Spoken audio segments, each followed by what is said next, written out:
Bonjour à tous et bienvenue dans cette série de vidéos du préparatoire France Prep qui a pour enjeu de vous aider à tout savoir sur la PIF.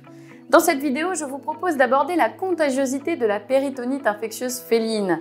Nous parlerons du polymorphisme du coronavirus FECOV. Nous reviendrons sur la contamination par les selles, mais aussi sur la pathogénie de la PIF et son taux d'infection. Enfin, j'évoquerai l'importance de la collectivité dans la progression de la maladie. Alors, pour ne rater aucun sujet autour de la PIF, retrouvez toute la série de vidéos et toutes les actualités sur la PIF sur l'espace adhérent du site internet de France Prep. Le coronavirus félin est un virus polymorphe. Comme tous les coronavirus, il possède un haut degré de variation génétique lié à un taux élevé d'erreur de l'ARN polymérase. Selon son degré et son type de mutation, il peut être un coronavirus entérique et se répliquer dans les cellules de l'épithélium digestif, ou le virus de la PIF et avoir une réplication systémique dans les monocytes et les macrophages. Le coronavirus félin est un virus très contagieux. Les selles sont la source principale responsable des infections.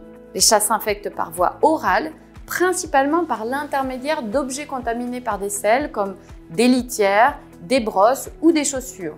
On parle de transmission orofécale. Les chatons sont souvent infectés très jeunes et excrètent le virus dans les selles très rapidement à partir de 2 jours après l'infection.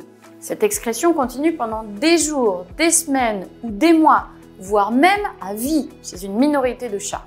Le coronavirus félin étant un virus à ARN, il a un degré élevé de variation génétique liée à des erreurs fréquentes de réplication, aussi appelées mutations. L'hypothèse actuelle est que cette variation génétique et la sélection qui en résulte facilite le changement de tropisme cellulaire du virus. D'un virus entérique peu virulent, il devient après mutation un virus très virulent et jusqu'alors mortel, le virus de la PIF. Une fois muté, une réplication systémique s'enclenche au sein des monocytes macrophages et non plus au sein des cellules entériques. La protéine S est particulièrement importante puisqu'elle permet l'entrée du virus dans les cellules de l'hôte. Des mutations spécifiques de cette protéine pourraient être impliquées dans le coronavirus responsable de la PIF. Toutefois, ces mutations ne sont pas clairement identifiées à ce jour. L'infection par le coronavirus est maintenue au sein de la population féline par des cycles continuels d'infection et de réinfection.